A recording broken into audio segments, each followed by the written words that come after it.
দর্শক, সালামসিল ভোটের গাড়ি নিয়ে সিরাজগঞ্জের হার্ড পয়েন্টে আছেন আলী আসগর ইমন।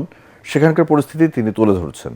সালাম স্টিল ভোটের গাড়ি নিয়ে আমি চলে এসেছি সিরাজগঞ্জ 2 আসনে। আমি দাঁড়িয়ে আছি সিরাজগঞ্জের শহরের অত্যন্ত গুরুত্বপূর্ণ একটি স্থান, যাকে বলা হয় হার্ড পয়েন্ট। সেই হার্ড পয়েন্টে আমার পাশে সচেতন নাগরিক সমাজের দুজন স্থানীয় বাসিন্দা আছে। তাদের কাছ থেকে জানবো নির্বাচনের হালচাল। চলুন সরাসরি একটু তাদের সাথে কথা বলি। আসসালামু আলাইকুম। যে আপনারা তো এখানকার স্থানীয়, আমি জানতে চাচ্ছি যে নির্বাচনের তফসিল ঘোষণা করা হয়েছে, সামনে নির্বাচন, প্রিপারেশন কেমন দেখছেন? মোটামুটি।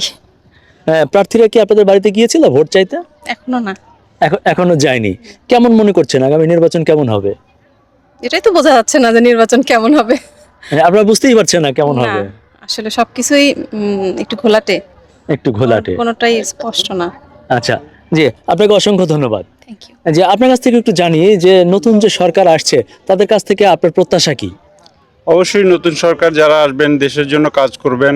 জনগণ যাকে নির্বাচিত করবে আমরা তাকেই চাই যে দেশের জন্য তারা কাজ করুক। দেশের পক্ষে যে কাজ করবে তাকেই আমরা চাই, সে যেই হোক না কেন। দেশ সবার আগে, এটাই আমাদের ভাবনা চিন্তা।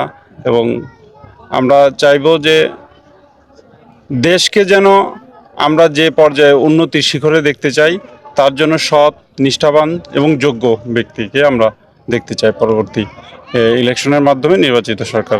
স্থানীয় মানুষজন একটি কথাই বলছিল যে যেই নির্বাচিত হোক না কেন তারা এমন একজন মানুষকে চান যিনি হবেন সৎ, নিষ্ঠাবান এবং দেশের জন্য সর্বোপরি এই এলাকার জন্য কাজ করবেন।